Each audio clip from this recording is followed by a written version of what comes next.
Hello, नमस्कार, आदाब, सत श्री अकाल। कैसे हैं आप सब? मैं उम्मीद करता हूं कि आप लोग स्वस्थ और मस्त होंगे और अपने अपने तैयारी में अच्छे ढंग से बहुत अच्छे सुंदर से व्यस्त होंगे। तो जैसे कि मैं आप लोग को बता दूं कि इसमें जो मैं बताने वाला हूं क्लास 12 की बायोलॉजी।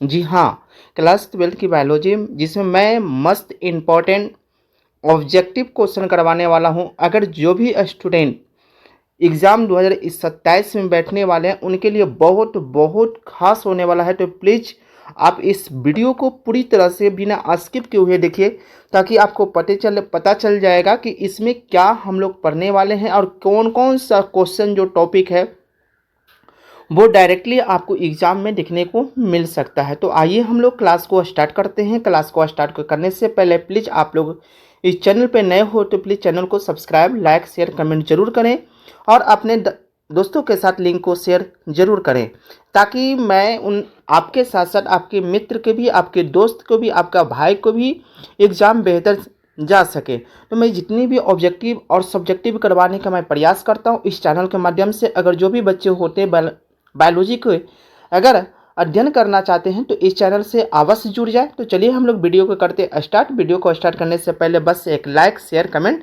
जरूर करें। चलिए। जी हाँ, चलिएगा। देखिएगा, सबसे पहले आपको क्वेश्चन स्क्रीन पर शो कर रहा होगा, निम्नलिखित में किसमें प्रजनन एक माध्यम होता है। जी हाँ, किसमें जो होता है प्रजनन का एक माध्यम मुकुलन है। क्या है? एक मुकुलन द्वारा होता है। तो अमीबा जो होगा नहीं, अमीबा में जो होता है खंडन विधि से होता है, द्विखंडन होता है, पैरामीशियम में भी खंडन से होता है। केचुआ तो बाबू होगा नहीं, तो इसलिए इसका जो राइट आंसर होगा हाइड्रा होगा। अब हाइड्रा क्यों होगा वो हम लोग जानने का प्रयास करते हैं, जिसमें देखिएगा हाइड्रा का जो होता है, मैं आपको इस प्रकार से पिक्चर में बनाने का प्रयास करूं। अगर जो हमसे ऑफलाइन क्लास किए उन बच्चे को आप लोग को पता होगा कि इस प्रकार से मान लिया जाए कि हाइड्रा हो गया और ये हाइड्रा हो गया। जैसे मान के चले कि देखिए ये आपका हाइड्रा हो गया और यहाँ से भी एक संतान का विकास होता है, ये मुकुल का बनता है। ये देखिए, हाँ, ये मुकुल हो गया। और ये क्या होता है, अगले परिस्थिति में जाने के बाद जो होता है ये मुकुलन जो होता है वो टूट कर का होता है अपने जैसे नए संतान के रूप में क्या करते हैं, विकसित करते हैं। इसी को हम लोग कहते हैं हाइड्रा कहते हैं। ठीक है, तो चलिए, इसका आपका राइट आंसर हो गया हाइड्रा। चलिए, अब उसके बाद देखिएगा हम लोग दूसरे क्वेश्चन की ओर देखते हैं। कह रहा है, दूसरा क्वेश्चन कह रहा है कि विभूषण विभूषण पुष्प के किस भाग को क्या कर दिया जाता है, हटा दिया जाता है, यानी काट कर हटा दिया जाता है। तो आइए हम आप लोग को डायग्राम के माध्यम से ही लेकर चलते हैं। देखिएगा, सबसे पहले मैं आप लोग को एक डायग्राम बनाता हूँ पुष्प के बारे में। देखिएगा, मैं एक एक टॉपिक को आपको पूरी तरह से विवेचन करके मैं बताने वाला हूँ, ऐसा ही नहीं कि मैं आंसर देने वाला हूँ। ठीक है, तो इसलिए अगर आप इस चैनल पर नए हो तो प्लीज़ चैनल को क्या कर लें, सब्सक्राइब जरूर करें। चलिए, देखिए मैं आपको बना दिया हूँ, यानी उसके बाद मैं बनाने वाला हूँ आपका दलपुंज। जी हाँ, मैं आपको बताने वाला हूँ। अभी यह आपका मेरा बन गया, ये दलपुंज बन गया। एक क्या बन गया, एक सुंदर सा मेरा दलपुंज बन गया, यानी एक फ्लावर का मैं पिक्चर बनाने का प्रयास कर रहा हूँ। उसके बाद अब मैं बनाऊंगा पराग कोष के बारे में। ठीक है, ये आपका बन गया पराग कोष बन गया, ये आपका बन गया पराग कोष। मैं एक और इधर से भी बना देता हूँ ताकि आपको बेहतर से भी समझ में आए। एकदम वीडियो को स्किप नहीं करना है, एकदम बिल्कुल ध्यान से देखना है। चलिए, मैं आपका एक छोटा सा नॉर्मल सा फोटो बना दिया हूँ पिक्चर के, ताकि आप लोग को समझ में आ जाए। ठीक है, आइए अब देखिएगा, इसमें मैं एक एक करके बताऊं। ये आपका हो गया दलपुंज, दलपुंज तो काट कर हटाएगा नहीं। और दूसरे में आपका जो हो गया, ये आपका हो गया दलपुंज हो गया, ये आपका क्या हो गया, दलपुंज हो गया। इसको भी काट के हटाएगा नहीं, क्योंकि यहाँ हमारा क्वेश्चन बोला है विभूषण को। अब देखिएगा जयंग, जयंग का मतलब के प्रयास कर रहा हूँ जयंग के बारे में। तो देखिएगा जयंग जो होता है, ये जयंग होता है जो पुष्प के जो होता है स्त्री भाग होता है। कौन होता है, स्त्री भाग होता है, ये स्त्री होते हैं। और स्त्री कौन होते हैं, जो आपको बीच में ये जो डायग्राम जो आपको दिख रहा होगा यहाँ से यहाँ तक, ये सभी आपके क्या हैं, स्त्री हैं।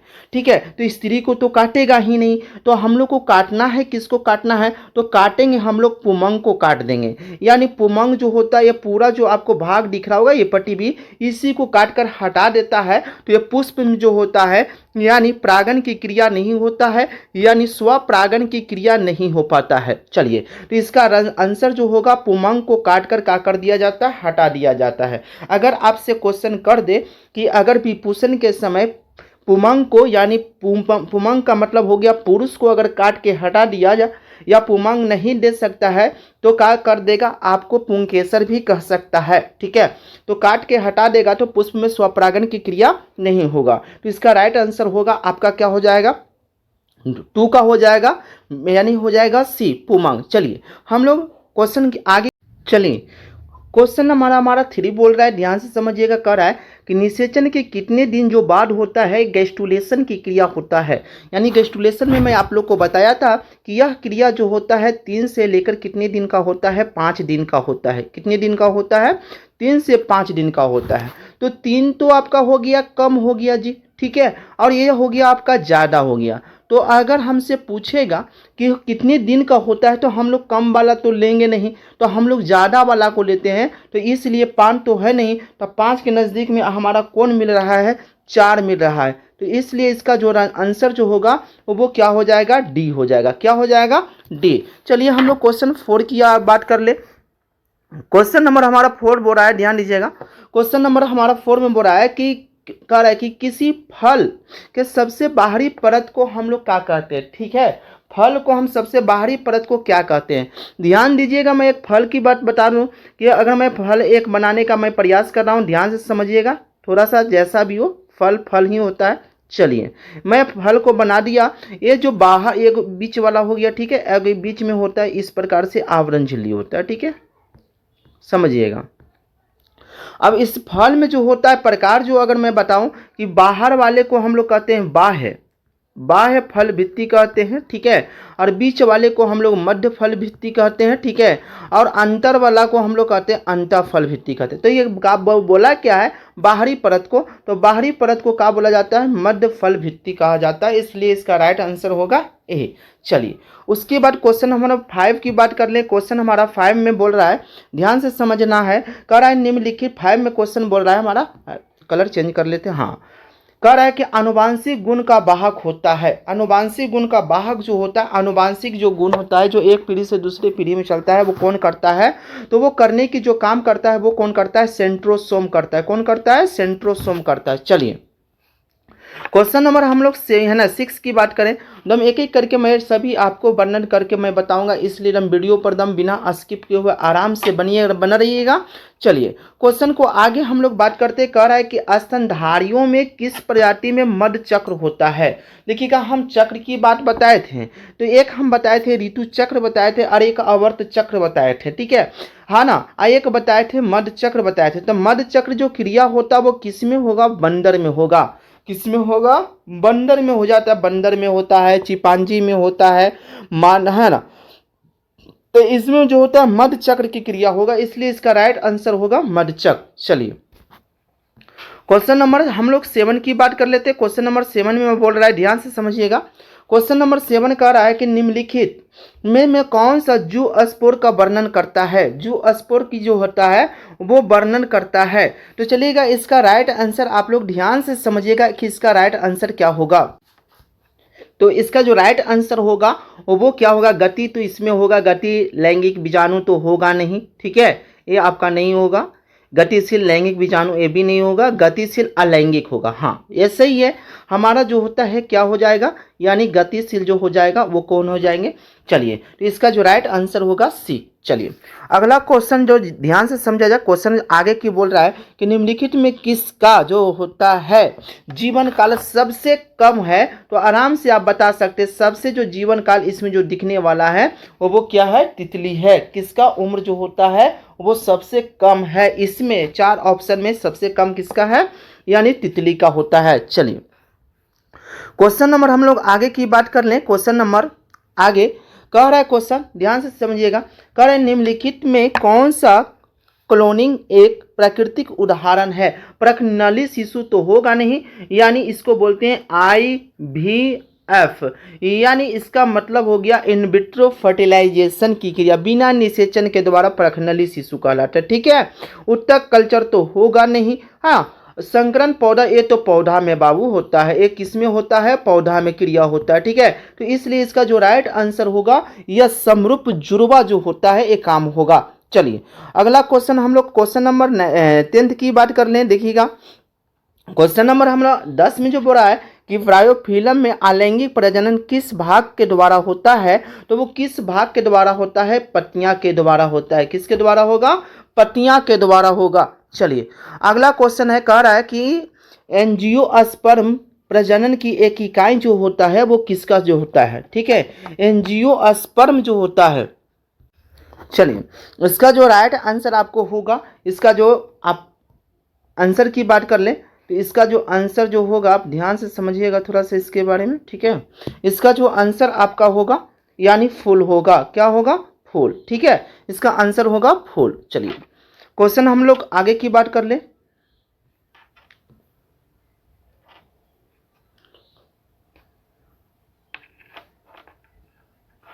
क्वेश्चन कह रहा है कि अलैंगिक प्रजनन के बारे में निम्नलिखित में कौन सा कथन सत्य है, कौन सा कथन सत्य है।